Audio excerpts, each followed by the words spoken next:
Today, we are talking all about your Instagram bio and how to optimize it for 2021. It's a new year. That means it's a new bio for you. Are you ready to get started? Episode 226 starts right now.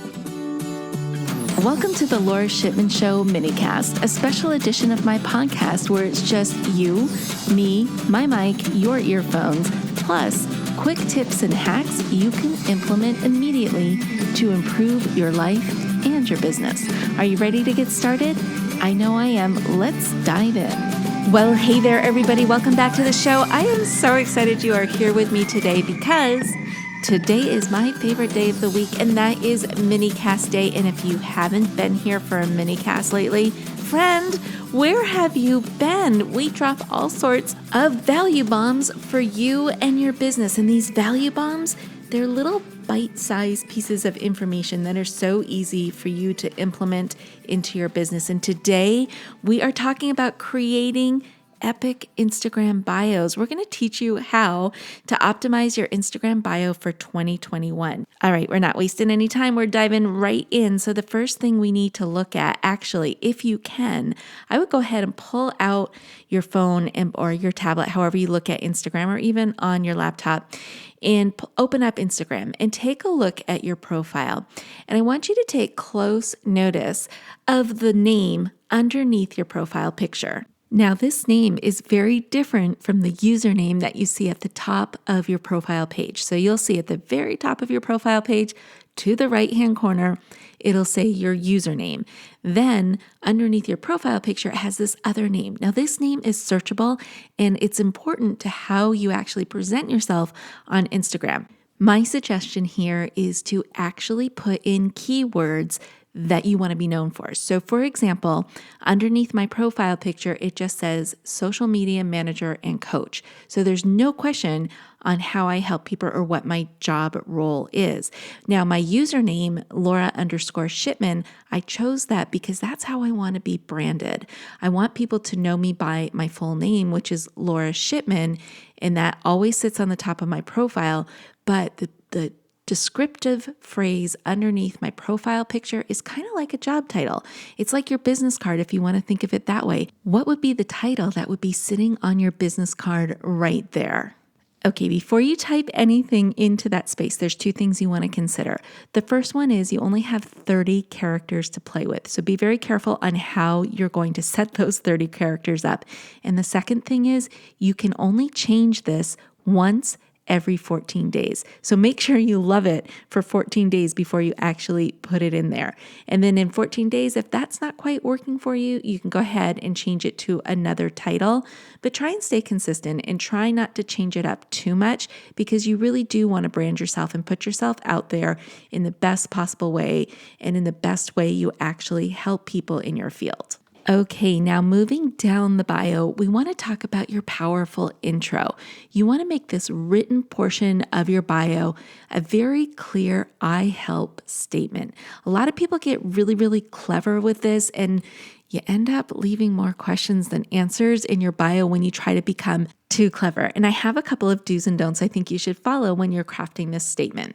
So the first don't is, and we've already said it, don't be too clever. And here's one of the reasons why. You only have 150 characters to work with, so you got to make those count. You got to make sure you're sending a very clear message of who you help and why you help and what makes you so special, right? My next one is do make it simple. Don't overcomplicate things. Actually, if you want to, just start fresh and say, I help, and then fill in the blank with who you help and how you help. The don't is don't make your audience guess at what you do or the value you bring.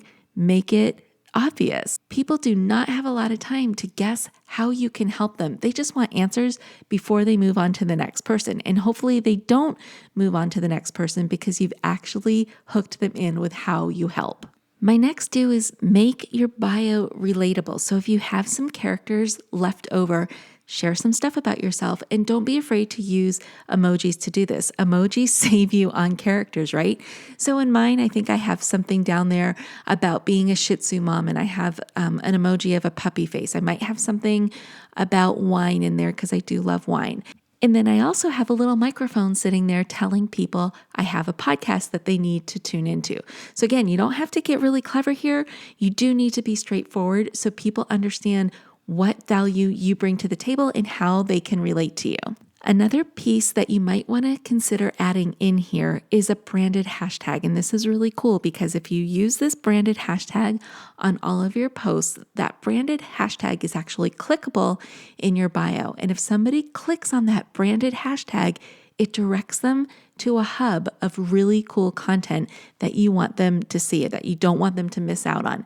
So think about what that branded hashtag would be for you. Again, characters matter because we're still working with those 150 characters. So you don't want to make it really long. You don't want it to be like a big phrase or anything.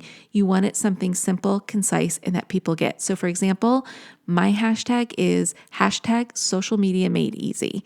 And it's short, to the point. People know what they're going to get there. They're probably going to get a bunch of social media tips if they click on that branded hashtag. Okay, so think about that for a minute. Brainstorm, what would your branded hashtag be for you and your business?